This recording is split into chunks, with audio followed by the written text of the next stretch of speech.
Hey, everybody, welcome to the Trader's Edge, the inaugural episode. Uh, my name is Chris, although most people know me probably more by my online profile name, which is Don Corleone77. Kenny doesn't really know me by that, he just knows me by Chris. But I'm here with my co host, the esteemed Kenny Glick. And we're gonna talk tonight a little bit about. I mentioned this being our first episode. Um, we're going to talk a little bit about ourselves, just so you get an idea of who we are, and you can decide if we're people you want to listen to. Um, so we're going to give you a little bit of background about us and about the format of the show, what we're going to be doing, and most importantly, I think the type of information that we're going to be providing for you to help you become better traders. To be clear, this show is not for me or Kenny. The show is for you guys. So as we go along, we have a format that we think is going to be beneficial. That's really going to help. But we're always going to be open. So as we go, if we find things are going to be, something's more important to you or whatever, that's our goal. Our goal is to be here for you. You'll see Kenny and I on every future episode. And we may also, and when I explain the format, we may also bring some guests on to give additional perspective. As much as we know, Kenny and I both recognize we don't know everything. We wish we did, but we don't know everything. And it's important to recognize, I think, that different people may have different trading styles and different objectives when they trade. So we'll give you our perspectives, what works for us. We've worked really hard in our vocation to develop systems that we believe, empirically we know, produce results for us. But the way we do it isn't the only way to do it. So we'll bring other people on, give you additional perspectives. Again, at the end of the day, we're here to serve you guys. So with that said, let me give you a little bit of background about me, and Kenny will be able to talk a little bit about himself here in a moment. But again, tonight we just want you to know who we are. So for me, I guess I'm a lifelong student. I just honestly, I love to learn. I love to study. I love to listen to people that are smarter than me, which is most people. And I love to pick up information that's useful that I can apply for myself. And then I also love sharing that information with other people. In terms of the stock market, and my background, just so you know, I'm an older guy. We're filming this at night. We were going to film it earlier today. It's around 9 o'clock here, and I'm usually in bed by now because I'm an old guy in South Florida. He's the early bird special guy, yeah. Right. So I eat dinner at 4:30. I'm in bed by 7:30. So You're lucky I took a nap to be here. So. yeah, that's what I did earlier. So I knew we were going to be up tonight. So I took a 2-hour nap so I can make it through. But I've been a casual student of the market since the 1990s. Giving away my age, Kenny and I, you'll notice we both wear hats, and that's because we're both bald, and we don't want the light reflecting off to blind you, so we have the hats on. Kenny's got the Grateful Dead. I've got Discord, which quick shout out, my son works for Discord, which I believe they're looking to potentially go public this year. So might be a nice little windfall for my kid. And he's got to, I always remind him, I made you, so he can take care of me. But I've been a casual student of the market since the 90s, but I moved into it. I've done some other things.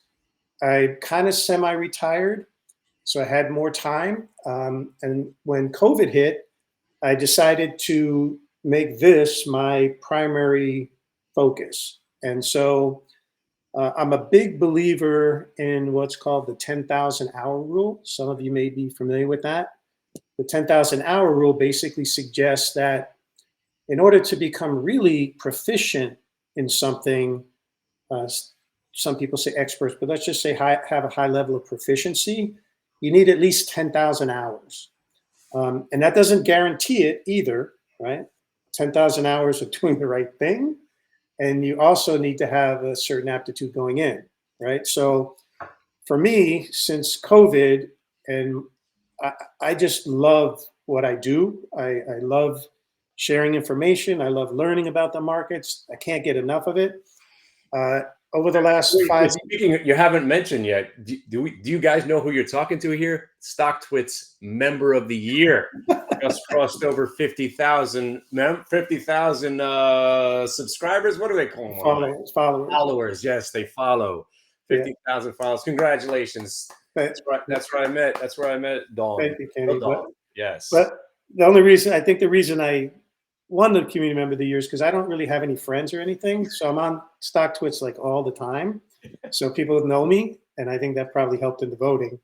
But actually, that is where I met Kenny. We'll talk about that a little later because it's important. I think it's important to recognize how we met, and why we connected, because I think that's going to be relevant to you guys. We'll talk about that a little later. But since 2020, I've put in about, your average person works about 2,000 hours a year. If you work 9 to 5, I put in twice that every week, every year. So I probably put in about 20,000 hours since 2020. And that has allowed me, and again, my studies have been, I study professionals. I study people who do this for a living that have to make money. They run a P&L. They're not in it just casually. They have to consistently produce money. And that's my objective, okay? Different people, again, have different objectives. Kenny will talk in a little bit. His father, for example, has been someone who's doesn't trade for a living, and he's an investor. And he's invested over time with the belief that the markets will consistently go up over time. And over decades, he's done very well, right, Kenny? It's probably fair to say he's done very well. My hero. And if that's your strategy, then that's, a way to consider it. We're really talking about people like us. Kenny and I trade for a living. We do this. We don't have another vocation. This is our focus. This is where we are. So we have to produce. If I don't produce, my wife has assured me I may not be staying in the house. So, and I personally don't really know how to do anything else. So right. I'm almost to the point where I'm not sure if I could change a tire at this point. I'm like almost afraid. I guess I was at AAA again.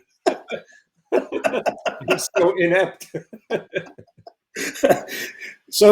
this is what we do. So if you're in this to make money and to consistently make money, that's an important thing I think we need to note here. That's what we do. And so what we've developed for ourselves through our experience, through our learnings, and Kenny will get to his background in a moment, we've developed systems that work for us to consistently make money and protect ourselves from downside risk. And I think that's something I'm guessing most people tuning in are what we call retail traders that aren't professionals necessarily. But that's one of the things that I learned from professionals that is probably one of the biggest vulnerabilities to retail traders is they take massive risk at times. And when the market's good, that's great. And they can be making money, whatever. But if the market moves and changes its posture and it moves to a risk off mode, they haven't learned to mitigate risk. They haven't learned to protect themselves. And you could get crushed by the market, right? And if you don't have the system in place, the losses can be so catastrophic that it's difficult to recover from, right? So if you're doing this and you want to consistently produce, that's what we're here to teach you. We're here to help you and guide you on your journey the same way we had to go through ours. And I've been fortunate enough. I have a few friends that are professionals in the industry. They've guided me. They've kind of been my mentors. I mentioned I listen to people that are smarter than me all the time. And that's what I do. And all we want to do is share with you what we've learned through our experiences. So I'll talk about some of the numbers for me, like kind of how I've been able to fortunately outproduce the market a bit. And we're assuming if you're going to put a lot of time into this, you're going to want to outproduce the general indices. Because if you're not outproducing the indices, then why not just do something else and put your investment money into an ETF or something, right? So we want you to be able to outperform the market, and that's our goal, to help guide you to do that. Um, I mentioned I like helping people.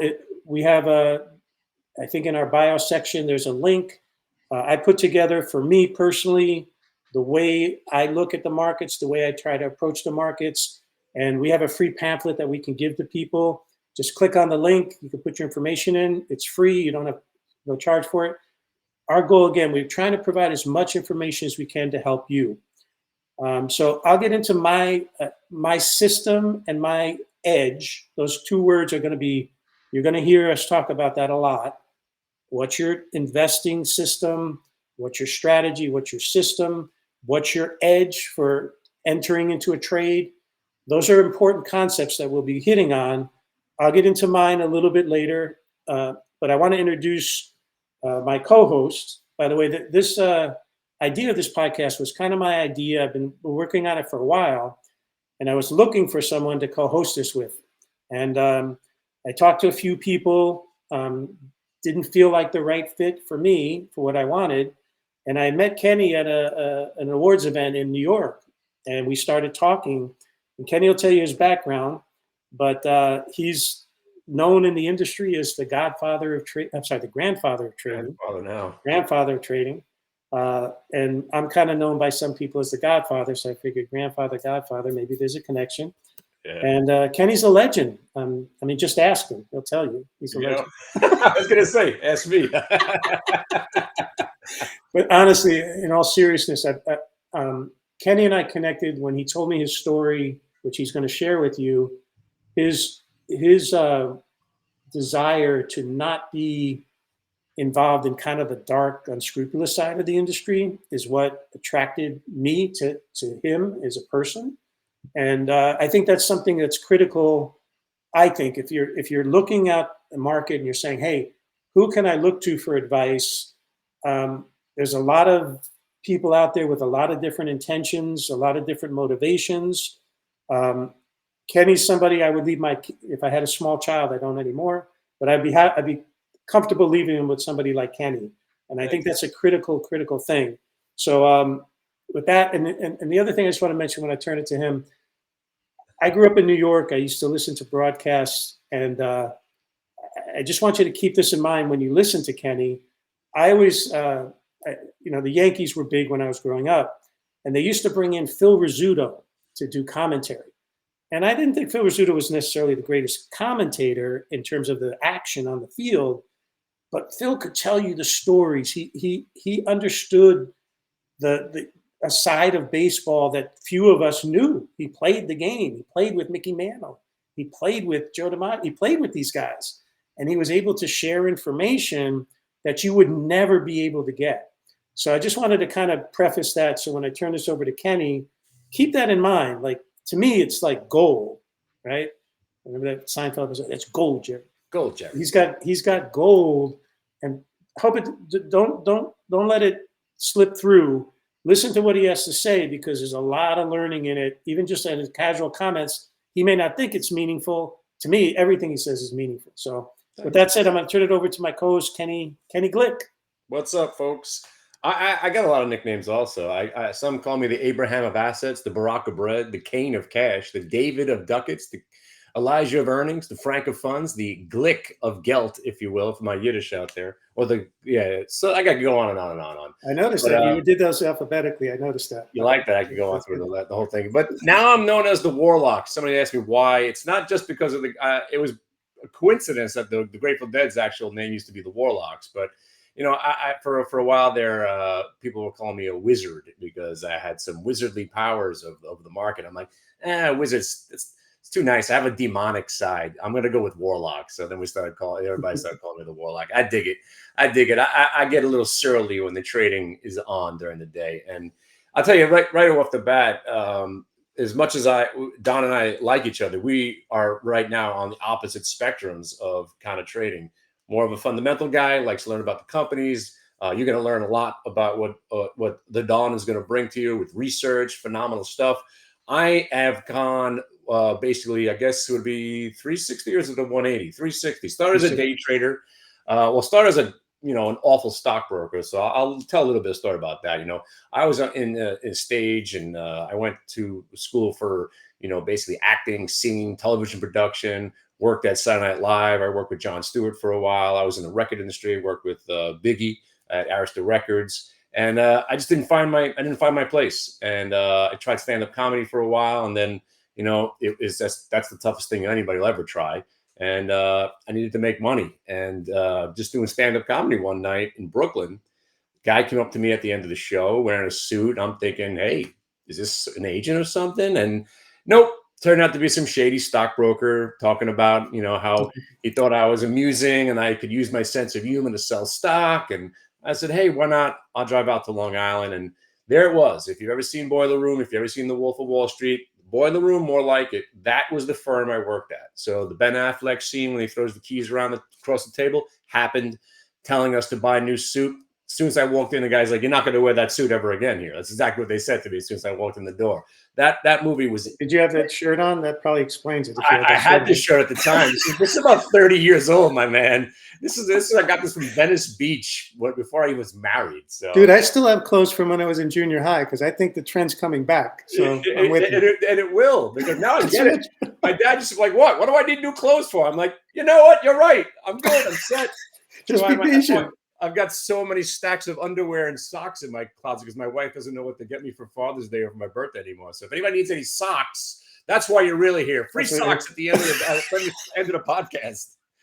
But it's been a while. Yeah. So, when I started working, this was just, right out of the boiler room, selling stocks that, inevitably, I learned how, shady this whole thing was. And they used to call me the mushroom, and I was called the mushroom. I didn't know why they were calling me mushroom, because I was asking a lot of questions. Right? I always asked a lot of questions. How can we get paid this commission? Where is this company located? How come I can't find them on, I can't find any information about these companies that were pitching except for you. And then they were just like, mushroom, just be quiet, mushroom, be quiet. And then later, like maybe 2-3 months later, somebody said, hey, you know why they call you mushroom, right? I'm like, actually, I don't, because we keep you in the dark and we feed you shit. And I was like, I don't think I like this place anymore. And then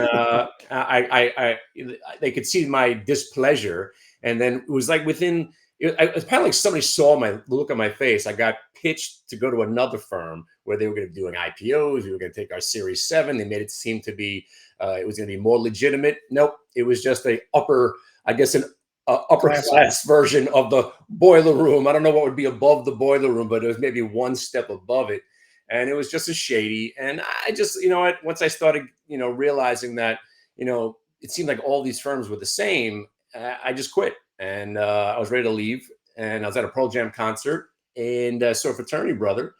I was like, hey, man, long time no see. We started talking. I told him briefly told him the story about my, last couple of years of my life going from firm to firm. He's like, weird coincidence of starting my own firm. I'm like, no. He's like, no, this is different. This is trading.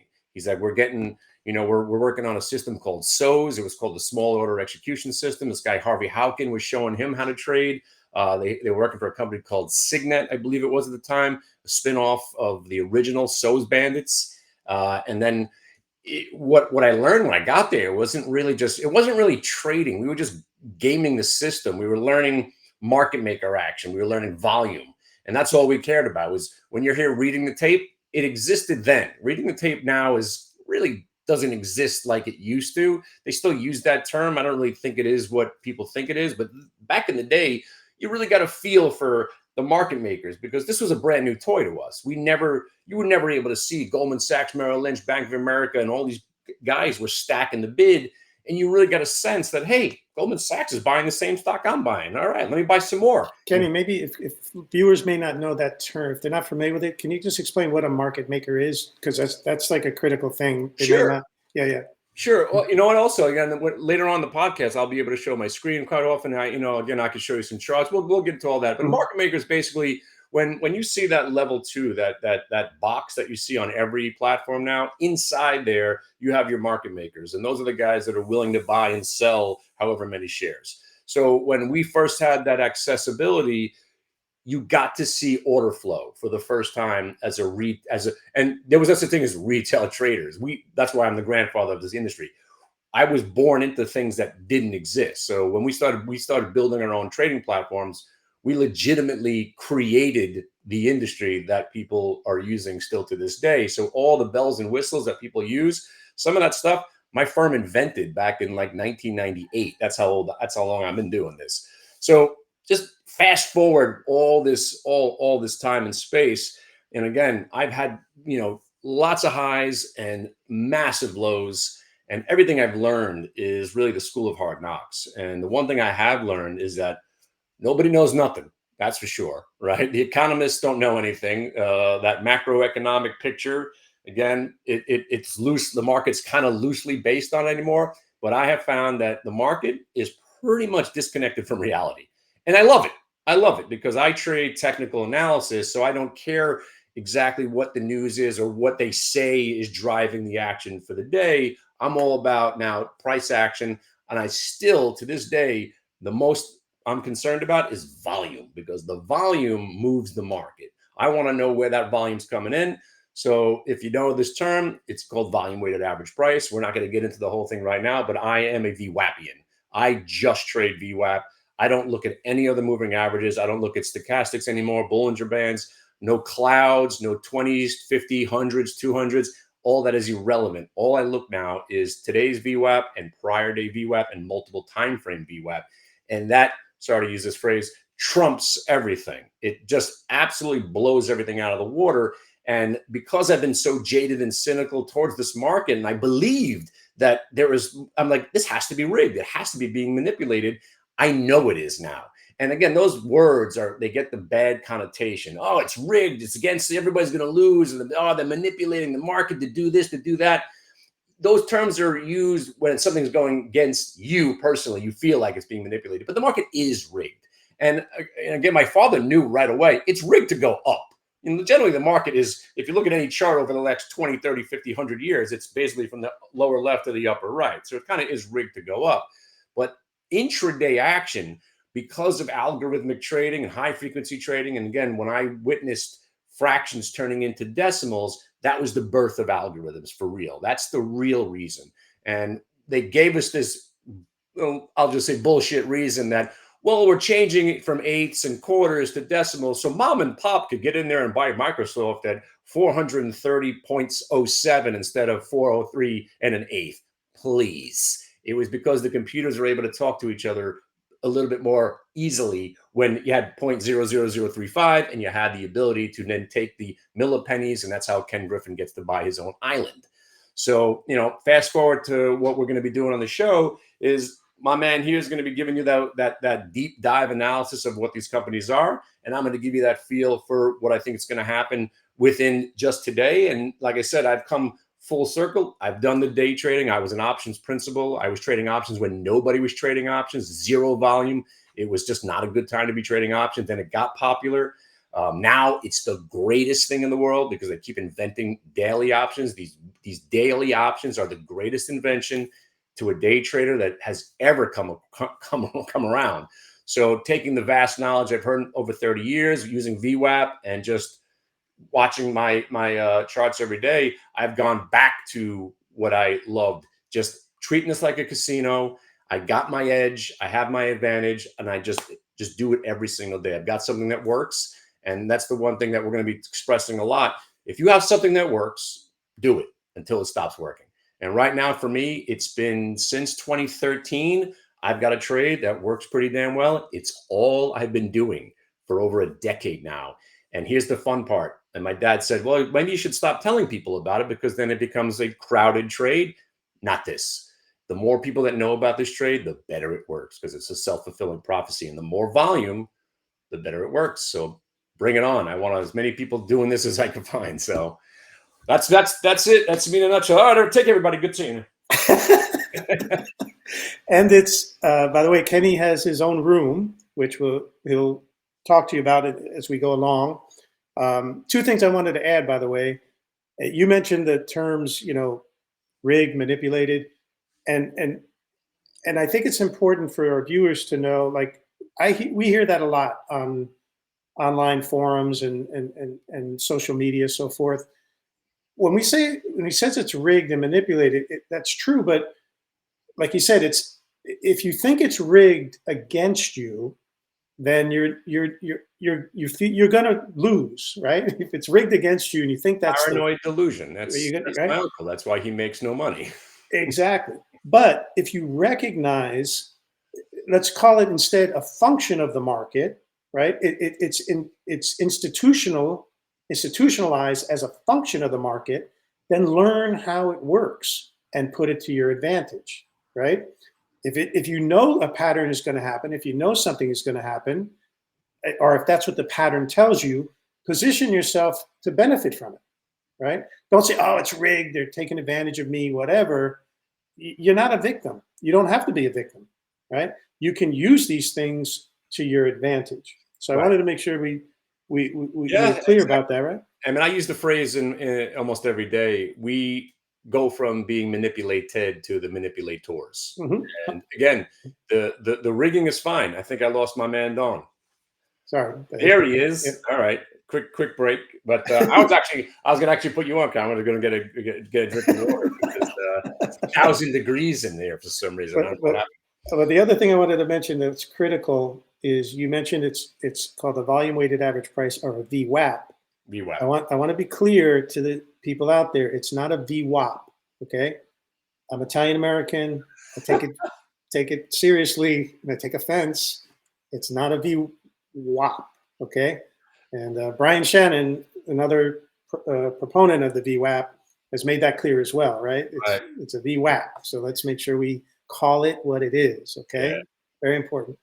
All right. So, guys, I mentioned the Phil Rizzuto thing. I hope when Kenny was talking, you picked up how valuable it is to be able to interact with somebody who has that level of experience, that level of knowledge, that level of understanding of how the markets work. Like I said, to me, I can't get enough of it. So I always, even if I've heard him talk before, I want to hear him keep talking, because sometimes he'll throw out another nugget that I haven't heard before, and I pick it up, and it's like, oh wow, that's really interesting. How does that affect what I do? So I encourage you, and I hope as we do this podcast, as you tune in every week, you're like, man, I'm looking forward to what this guy has to say, because there's a lot that he has there.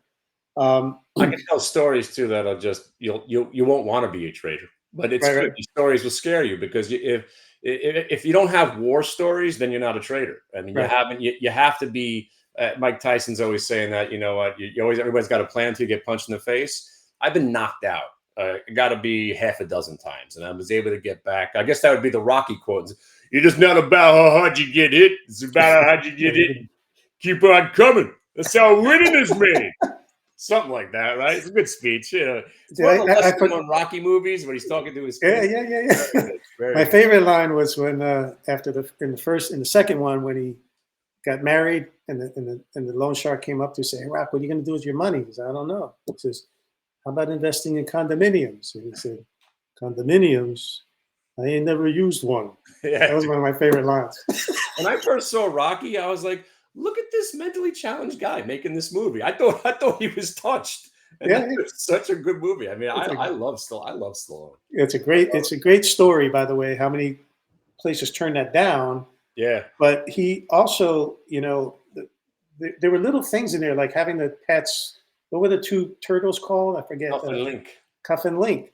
Like the producers who actually took the movie on were like, they loved those parts of the movie. It Yeah, was like real. It was very real. yeah. He kept those turtles too. They Yeah, just apparently they just died. I think recently. Pretty and wild. you know the story about the dog, right? No.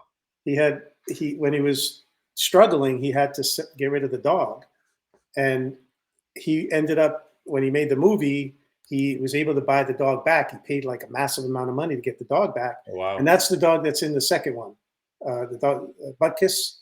Like Yeah, that's yeah. his real dog. Oh, wow. Really cool story. There you go. See that, guys? You get to. This is free, by the way. You're not being Now give me charged some for this. stock picks. Let's go. All right. Well, let me just from here. We're going to not spend too much more time tonight, because again, tonight was about understanding conceptually what we're doing, and we'll talk a few ideas. We'll give you a few ideas, but this is the kind of thing, now that you know who we are, these are the kind of things we're going to be talking about. So the format is typically going to be The first part of the show, we're going to consistently talk about edge, right? Having an edge. What is your edge? Kenny's going to talk about VWAP, how the VWAP works, right? That's, if you can understand Kenny's edge and use it, you can profit by it, right? So that's what Kenny's going to talk about. My edge is a little bit different, and I'll share with you a little bit more about that in a moment. It's a little more, I guess, more variance involved. But again, it works for me, and I'll share with you the type of things that I do. The second part of our podcast will typically be lessons we learn. Kenny shared, right? You got to get beat up a few times. That's part of the experience. It's part of the learning, right? One of the things I always tell people is, I've kind of reached a place in my life. I'm an older guy, and I've looked at, all these ways people have said, here's what you got to do to be happy, whatever. I've come to a place in my life, in my personal life, where I'm learning to try to detach from my ego. And I got to be honest, that I believe that's actually helped me in my trading. Because one of the things you're going to have to learn if you're going to be a successful trader is you're not always going to be right. In fact, there are times when everything's going to look right. You're going to study the pattern. You're going to say, oh, this is perfect setup. You're going to enter a trade, and it may not work. And part of being a successful trader, in my estimation, and I think professionals would say the same thing, is you got to know when a trade goes against you, you have to know how to manage that trade so that your losses don't become catastrophic, right? We're not in this to tell the market what to do, right? I've tried that. I know Kenny's tried that, right? We've tried that. That does not work. I can tell you that doesn't work. What we have to do is listen to what the market tells us, look for the patterns, look for what's replicable, and put the odds in our favor when we enter trades, but also recognize we're not always going to be right. And when we're wrong, manage the trade so that we don't get hurt too badly, right? That's part of, we talk about a system. We talk about putting a system in place to protect you. That's part of it. Right. And if you think you always have to be right and you're not going to admit you're wrong, the market will crush you. Yeah. That's my experience. Right? Yeah, you'll notice. I mean, again, like I said, we could go on and on and on. Every topic you say, we could probably go on for another hour. And that's what the future podcast will be. And just about, one of my favorite trades is realizing that you're wrong and then quickly jumping onto the other side. Because these last, again, we're doing this on the weekend right now, but these last 36 hours, 72 hours have been some of the best trading of the year. And a lot of people don't realize that because most people are long biased. Yeah. But when you have the sell-off and it's a well-timed sell-off, and again, I'll show you some charts when going forward. And again, let me just show you just a glimpse of what we're going to be able to do on the fly. Inevitably, when you got some ideas, I'm going to be able to pull the chart up and you'll see how clean my chart is. This is our VWAP and this is what's going on. This is a live chart right now of the NASDAQ futures as we're climbing. And I'll go over these charts. I could analyze a chart, no joke, in 3 seconds. I can give you a pretty damn good analysis of any stock you want me to look at for the day, for the week, for the month, for the year within, 3 or 4 seconds, because I've been staring at these charts for 30 years. So, we'll have that segment, but most of all, it's about keeping you guys in the game. And that's about the discipline. And that's what Don, I mean, he's got a laundry list of things, and we've been doing all this stuff is from experience. And, we have a friend that wrote a book about all the mistakes that he's made and all the people that he grilled. We're going to be talking about that. Maybe even conjure him up one day. I think he's retired. I got to go see if he's even still in the business. The Warlock's going to conjure him up. That's right. There you go. You got me on that one. I was hoping you catch that one. That's why I got you. That's why we're a team. Well, these are the things, again, part of it's going to be experiential, right? I mean, like not everything fits exactly in every time. So through your experience, you learn how to manage these things. And that's something you can't fake that, right? You got to either you have it, you have the experience, or you don't. So that's part of the other reason why we're doing this is, it's not easy. Like there's a stat, right?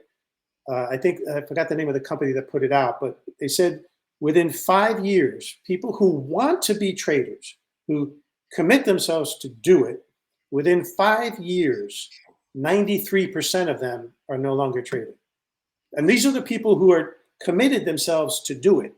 Right. So if you think it's easy, you got to think again. So what do you got to do? You got to build your experience. That's going to come over time. But if you can surround yourself with people who are knowledgeable, who have been there, who have made the mistakes, maybe you can make that process faster and easier for you, right? That's what I did. And Like that's the knowledge I have, there's no way I would have it if I didn't interact with the people I do, exactly. That's right? precisely what I've been doing. So again, I might not look like the grandfather of anything, but You look like you're mid-20s to me, yeah, but thanks very much. All right. See ya. So when I shave too, I look like a young boy again. But I am. The reason they call me the grandfather, a lot of the things that go on in this industry, I kind of invented. There was no chat rooms talking about the market before me. I basically invented the genre. And you might think, who the hell is this guy talk? I'm talking AOL days, my friend. AOL. That's where I'm at. So my first chat room was on AOL. And we had, like 8 guys in there, and, I ran my own desk, and then we grew to like 15, 20, 30 people.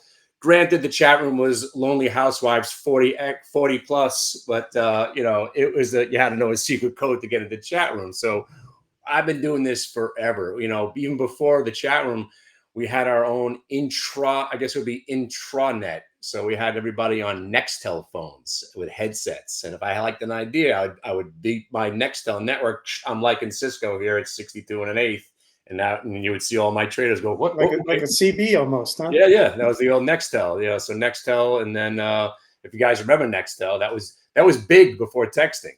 So and then that morphed into chat rooms, and then this is before websites were easily made. I paid about $15,000 just to get some sort of video content on my own website. Now you can build a website in 2 seconds with AI, do what I was doing for free. So I've been at this for quite some time, but what's fun now is that I do it live every day, and that's basically what I love it. Again, I don't think there's two guys that are more passionate about helping people. I love it. I come from a teaching family. My parents are both teachers. My sister's teacher. My uncles are teachers.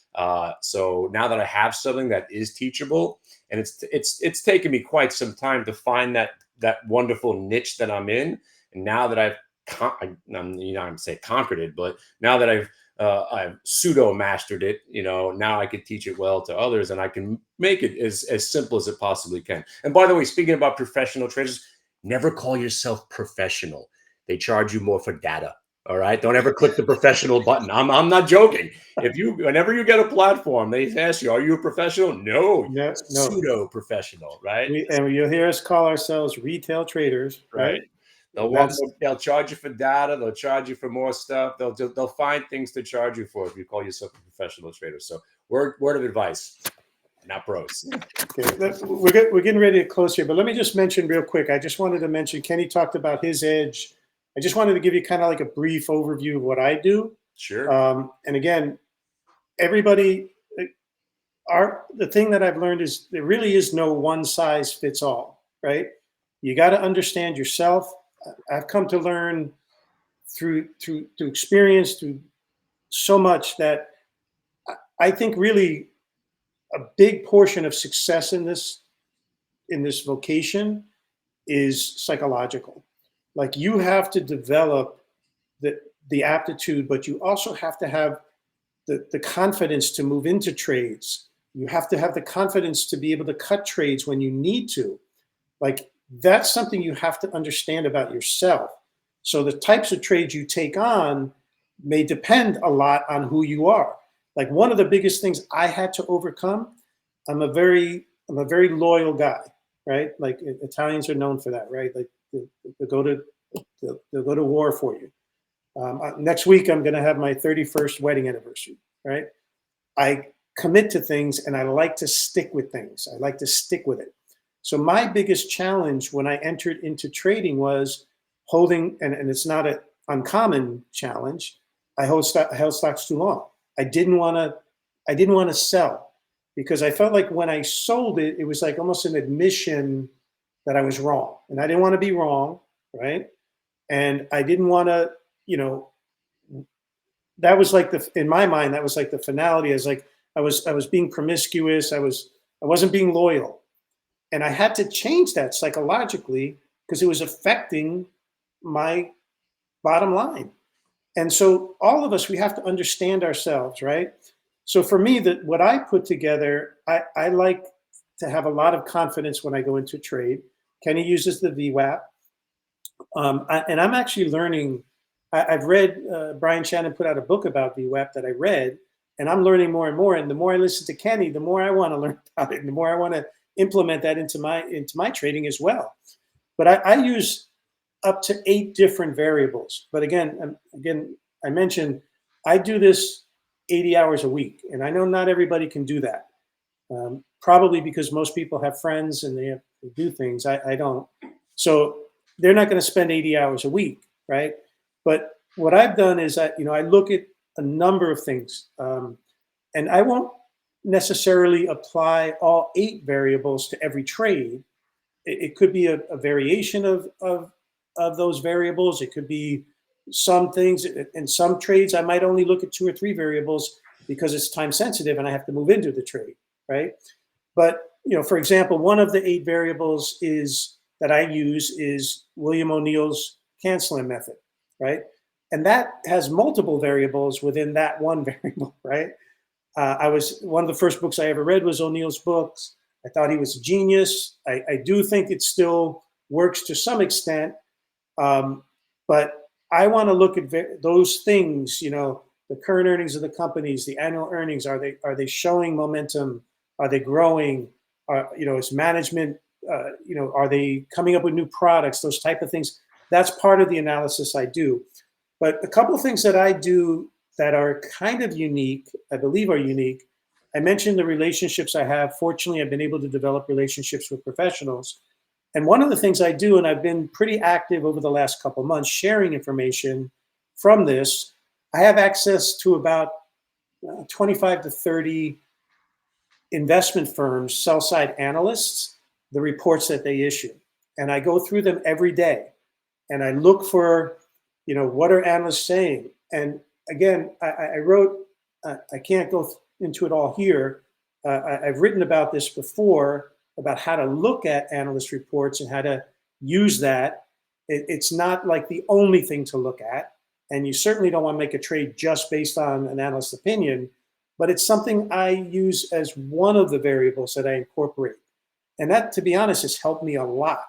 And most retail traders don't have access to those reports. And in fact, many retail traders have never even seen reports like that.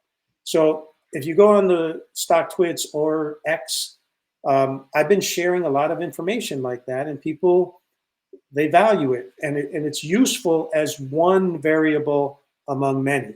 I think So you have posted more than me I would say what you've done in about a week, it will take me 6 months.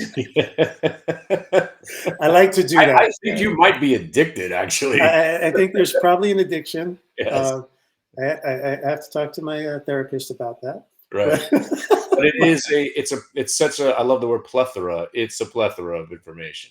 And so it's awesome. It really is. You and my dad would get along because he yeah, loves doing the deep dive and analysis. if that's what you like, and Right. and you think and if you can use it to your advantage, that's what I do.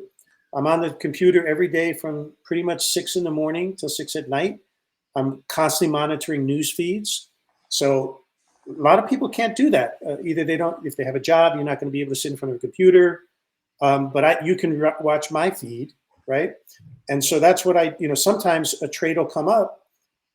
I'm in and out of this, I do like Kenny at times. I might be in and out of a stock in 5 minutes or 3 minutes and make money if there's a catalyst. And since I'm in front of the screen all the time, I'm fortunate enough to have that opportunity to recognize those things.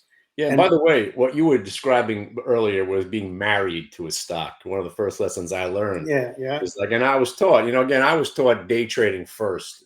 And I mean, I was an investor by default because of my father, but every lesson I learned early on from my mentors, my mentor's name was Isaac. I had this Joe and Kyle. Hey, if you're out there, Isaac, I still talk about you. I hope you're still alive. He was an older guy when I met him. Never get married to a stock. don't have any affinity towards a inanimate object, as I was told. They're not your friends. Don't fall in love. They're just going to break your heart, right? And I was like, all right, I get it. And all the stuff he taught me, even being arrogant about trading, and that was one of my favorite phrases when I would sell out of an entire position at one price. Because he used to watch me trade. As a good mentor, he'd say, "What the hell did you just do?" I'm like, "What? I just took a profit." He's like, "You sold the whole thing at one price. Why are you being arrogant?" And I was like, "Arrogant? What are you talking about?" He's like, "You think that price you sold your entire position on today or just now is going to be the best price all day?" I was like, "Who do you think you are?" I'm like, "I guess you got a point there." And that was it. 30 years later, don't sell your entire position at one price. And it works. Because over time, if you stick to rules, and we're going to talk about rules all day, all night, every podcast, you have your rules, you stick to the rules, that's the game. And I call it a game. Again, I treat it like a casino, and this casino is awesome. In my casino, with my edge, it's like you walk up to that roulette table and the guy says to you, "Buddy, I like your face. Only 12, 18, and 30 are going to hit for the next hour." "Oh, thanks." "Okay, what do I do?" All right, get out of here, kid." "Oh, you bet on those numbers." And so when you have that advantage, and again, that's the thing, your ego gets in the way. And I tell people, like, I've got a trade that works pretty damn well. I mean, the percentages are ridiculous at this point. It's starting to become alarming. And I say this to everybody, it's like, you know what? Maybe we should just only take this trade, but we all do other things. That looks good. Somebody tells you about something. So I tell people, like, here, at least take this trade that works most of the time to fund your other ideas. All right. And that's kind of what it is. Use the market's money to fund some other. Your cousin calls you with some XYZ that's going to be the next Microsoft. All right, you haven't given me a winner in 13 years, but I'll put 1,000 on this one for you. All right, and there goes the money, and it's gone. But yeah, so the disciplines, I feel like I'm gonna be doing a lot is I'm gonna be asking you a little bit more about what you do, because my strategy is really damn specific, and it's just rinse and repeat, and then all that discipline stuff, that comes with it, and checking the ego, and I think that's a lot about what we're going to be talking about. And it really is just becoming mechanical. When you start to learn all the stuff that we're going to teach you or try to teach you, you have to become a robot. That's why my son, crazy, left his wallet in dead man's hand.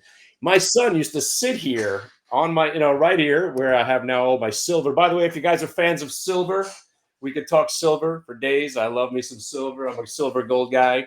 But my kid used to sit here, and I would basically hold him when he couldn't sit. I would just basically hold him while trading with the other hand. And I was basically a stay-at-home dad trader. And then I would just have two kids sitting in my lap. So my kids basically grew up on YouTube. And now my son, he's actually trading with me. And he's got a little bit of an advantage because I gave him a little chunk of change. He's not starting with $300. So, but he only knows VWAP. He doesn't know anything else exists. And that's where I want him to be, because none of that other stuff matters to me, and it works. And if I could just get him to be the robot that you need to be to battle in this arena, because we're talking algorithms. This market is run by algorithms and more algorithms and more algorithms. That's why Ken Griffin, like I said, he's buying islands. He's going to be a trillionaire. He's going to be the first trillionaire because he's gaming the system. We're just trying to be part of the game. You're not trying to beat the game. You don't need to beat the game to make a living. You got to be the game. So, and then you'll see more and more. And again, when we start getting into some chart patterns, and I'll show you what I know, and Don will show you what he knows, you're really going to get that edge that we want to bring you. And that's the show's name, Trader's Edge, so that you can develop an edge, your edge that works. And I'll add, Kenny used the term robotic. I like the term discipline, right? Like, we have to discipline ourselves. And there's an adage that I've kind of adapted to everything I do. And the adage is discipline trumps conviction, right? I may think I know better, but if history and patterns tell me something, I have to discipline myself to follow the rule. And the problem is sometimes, will there be an exception? Yes. There might be a time when it works, but what I've learned is if you break the rule and you profit by it, it only reinforces a bad habit that's going to cost you more later on, right? Give you one quick example. doubling, averaging down on a stock, buying a stock that's in a downtrend. My rule, for me, I never buy a stock in the downtrend. Now, that's not to say there aren't reasons to buy it in a downtrend. Maybe you think you can pick a bottom. I can't. I'm not smart enough to pick a bottom. I'm only going to buy stocks that are the trend is in my favor. Again, I'm working probabilities. I'm working the odds. The odds are, if the stock is on a way down, the odds of me picking the exact bottom, in my mind, is remote. The odds are against me doing that. I'm going to wait until the stock, and you do that with the VWAP, right? You As another Isaacism, right, bottom picks itself. Join in afterwards.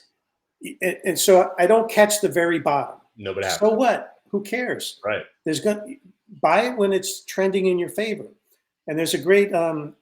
He has a house. I joke with Kenny, but I live not far from Trump's Mar-a-Lago residence, and Paul Tudor Jones has a house down here too. That's about a half a mile from Trump's, and I tell everybody they live on it's a road. It's called Billionaires Road, and I told Kenny I live on Thousandaires Road, but I'm close enough, right? Like I bike and I sometimes bike by their place, and there's a wonderful photo, and it's just so imprinted on my mind when Tudor Jones was on Wall Street. He was young, and there's a sign behind him, and the photo, and it says, "Losers average losers," right? And that, and again, this is why it's important, right? And the stories are important because it can put a mental impression that you'll remember, right? And that one lesson from looking at that sign has saved me. I cannot tell you how much money by not trying to average down on a losing trade. Like Right. and don't get me wrong, once in a while it might work. And Yeah. like I said, but when it does work, if you think it's going to keep working, you're going to lose a lot more money in the future. Right. So my rule is I never average a loser. And I won't break the rule. And that rule alone has saved me. I can't tell you how much money I've saved by following that rule. Right. Discipline trumps conviction. And I'm Right? I'm I'm with you even more so because I'm usually just in it for the day. So I don't have tolerance for losers, Yeah, So that's why I love, like we were saying early on, just accepting you're wrong. We're all going to be wrong. And once again, here's another one. It's okay to be wrong. Just don't stay wrong, because 100%. you're going to get wrong. And again, I never average down because it's usually I'm in a trade. I know why I'm buying it. Every trade I put on, I know why I'm getting in, and I know where I'm getting out if I'm wrong first. I'm a pessimist. I have a Jewish mom, so again, nothing was ever going to go right for me. Why does anybody like me? My grandmother was even worse. I remember I told my grandmother I was going to be a stockbroker. Why would anybody listen to you? What do you know? What do you know? What? Who are you? You just call people on the phone? Yeah, I mean, I know a little bit about this, Grandma. Why would anybody listen to you? That's how Dude, I. you could have a Mike Myers SNL skit like his mother, right? Yeah, The mother-in-law. It's yeah, like butter. yeah. And I see, because now I know why my mom's the way she is. My grandmother was a tough lady. Yeah, she didn't beat around the bush. Yeah, but But these are the lessons, right? These are the things that come to experience. You could do what you want to do, right? If you think you know better, if you think you know better than Paul Tudor Jones, good luck. Maybe you do. I know right, I don't. That's right, for sure, right, right? And so, but the thing Kenny just said, that's like one of the biggest things you can learn. It's okay to be wrong. Like the world never, very seldom do we ever hear that, right? Now it's all about social media. It's all about following. You want people to think you're some god or goddess, and everything you do turns to gold. No, right. Think of it's baseball. Again, that's one of the best analogies is baseball. If you could just be right, if you could be a hitter and get 3 out of 10, 3 out of 10. You're you're Hall a of Fame star now, especially potentially. now more than ever. Yeah, And in this industry, again, that track record, that when you hear those headlines of 98% win rate or the track records, it's an illusion, because I could show you somebody that goes, and sadly it was my kid last year when he first started trading. You could go 12 for 13 and end up as a loser, because that 13th trade he put on, as he got crushed trying to short Carvana, he gave back the money on the 12 winning trades because he lost his discipline. I, on the other hand, I had a day, my claim to fame, I was 1 for 16. So I was just losing a little bit. Nothing was going right. I was getting chopped up all day. Later in the day, hit a nice trade for, 17 to $1,800, and I ended up the day up $100, and I went 1 for 16. So that was one of my most. I tell that story a million times because I was very proud, because that is discipline. You can't let any day, week, month, you can't let it get out of control. And just like the poker, we'll be talking poker, I'm sure. Don likes to gamble. I always like to gamble. I've been at the tables till the next day. I've been at those tables way too long. I love sports gambling, so I was born into gambling. Though we got stories for days, but now it really is our lives have led us to this moment where everything that we've learned has instilled this discipline in us. So now we want to bring it to you. And let me just add regarding the gambling, Kenny and I, if we gamble, it's for entertainment. And if I go to a casino, I'm not going there to win money, because I know the minute I walk in the door, the odds are against me. True. Right? So I'll bring money, and if I lose it, if I take a few $100s and I want to have a good time, some people go to a concert, some people go whatever, I'll go to a casino, and if I lose the money, a couple $100s, and I had a good time, that's fine. Right. And I don't expect to win. But when we do the market, we don't gamble when it comes to the market.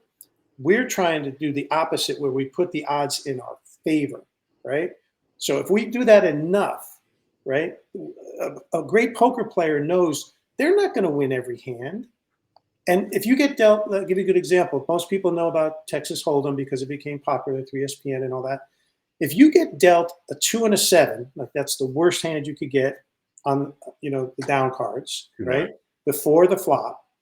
If the blind gets raised, if somebody raises the blind, a professional poker player is never going to go and call a raise on the blind with a 2-7. They're not going to go, oh, maybe on the flop there'll be a pair of 7s come out.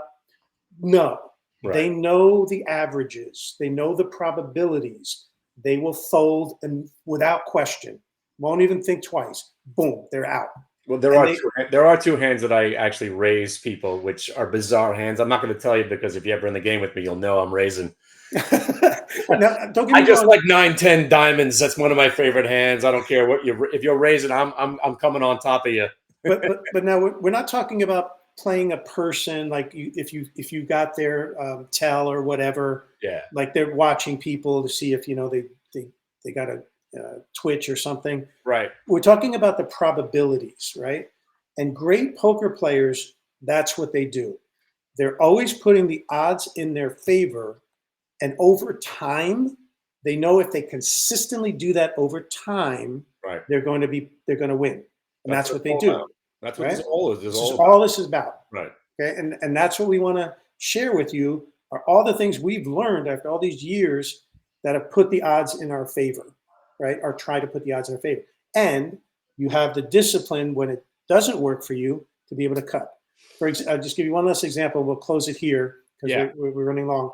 But my best trade that I made, I have a good friend that's into biotechs, and he's taught me a lot. And my best trade, just as a company, I owned it for over a year. Stock was, up and to the right. Like there wasn't a massive pullback. And I bought it at like $18 or $14. And it just kept going up. There was some, natural digestion of gains, but I held it. And I took profit at one point, and I held the rest, and I never sold it. And that stock ended up getting acquired. It was up 400% for me before it got acquired. When it got acquired, I ended up, I was close to trade out. I closed the trade out up 600% on that trade. Now, let me ask you a question. If I manage every one of my trades, and let's just use a round number to make it simple, if I will not let a trade be more than 10% loss for me, let's say I cut my loss maximum 10%. If I have one trade that makes 600%, how many times can I make a losing trade and still be profitable? Hang on, you promised me there's no math on the quiz. 1 second.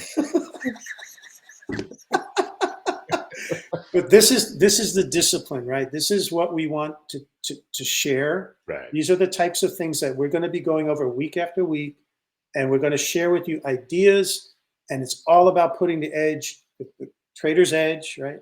You getting your edge, you having a system, you making it work for you so that you're profitable over time. Because we don't want you to be part of the 93% that are gone within 5 years of trying to do what they do. Right Okay. on. And so click on the link in the bottom if you want more information about what I do. Click the link. Kenny's got a website. You want to share your website, Kenny? Maybe? Sure. Well, there'll be a link on when we get this thing all edited up, but it's hitthebid.com. And what you'll see on my website, basically, I'll show it to you one more time, is basically this. You'll get to see me if you want. Sometimes I take my face off the screen because I don't want to distract everybody. I tell you, I'm engaged, and I'm a flaming heterosexual, but it's hard not to look at you. But you will see my charts, and I will teach you the intricacies of market ebb and flow, and you'll see things that you never thought existed before, and I will prove some stuff to you that maybe just were, you thought it was a conspiracy. There are no conspiracies. There's always somebody that knows something. And there is rigging to this market because, again, I'll explain more as you get to know me what the rigging is. It's just them working the orders, and that's how market making is done. But, just to put it in perspective, Friday, which might have been a day that kind of shocked people, was my best day of the year by far because I came in prepared for it. And the way I trade is I have my idea, I have my notion, my inkling, my thesis, or whatever you want to say.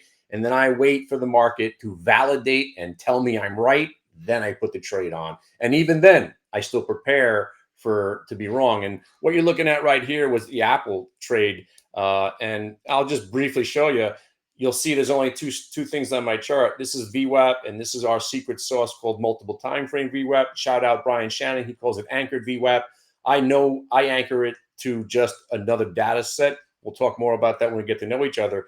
But this trade that I have been doing over the last 3 years on earnings reports has worked almost 90% of the time. It's absurd. It's not going to last like that, but it's a very specific setup. And when it does happen, you basically have to take the trade. Because if you're not taking this trade that works so well, you shouldn't be trading. And I don't mean to be derogatory. And some people say, that's quite off-putting and very negative to you. I'm like, no. If you're not taking this trade, you should be required by law to take this trade. That's how well it works. And again, listen, I venture off into the wilderness like everybody else, but this is my bread and butter. I'm going to just, more or less bash it into your brains. To give a poker analogy, pocket aces win 85% of the time. Right. So this is basically pocket aces, right? Right. You're saying if you don't take the trade, you're folding pocket aces. Right. And it doesn't mean it's 100% of the time. Exactly. Right. Yeah. And what'll be nice is like what we're planning on doing is again, we're going to probably keep this at about an hour. We're going over a little bit today, but just get to know each other. At the end of the show, Don will do his best to give you a little overhead on the fundamental side of what you might be looking at. And I'll give you my 2 cents on the technical analysis of it. And again, it's not about us giving you stock picks. That's what we don't want this to be. And I love analyzing other people's charts, and I love finding other charts. And that's one thing about what I do. When I have a couple of hundred people that trade with me every day, people bring me ideas. Hey, what do you think about this? And I say, I like that. And next thing you know, that's my favorite trade. And that's what I love about this, because at the end of the day, we're all by ourselves. You need some camaraderie, you need some companionship, and you need some commiseration on those days where you're getting your ass kicked. Because even to this day, last year around this day, it'll be in 2 days, the worst trade of my career happened on a Sunday night because I was caught on the wrong side of those volatility options. And boy, oh boy, most people wouldn't have been able to survive. And I'm still digging out of that hole, just to be honest. Again, that's what it's about, right? Nasty. It was awful. And it's 2 days from now will be my 1 year anniversary of that awful night. But that's what it is, right? We're not always right. Do you have the right support structure? Do you have the right system?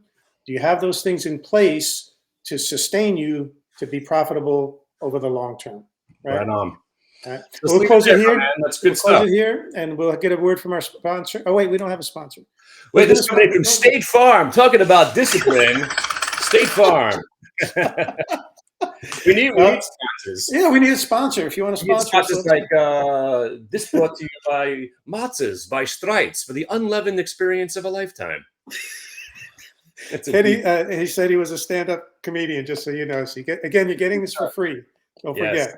Right? And right. yeah, we'll talk about silver. We've got topics and topics and topics. But very nice to meet you, everybody. Thanks for listening in. And thank you for the privilege of your time, and we'll look forward to seeing you again. Thanks. All right, peace.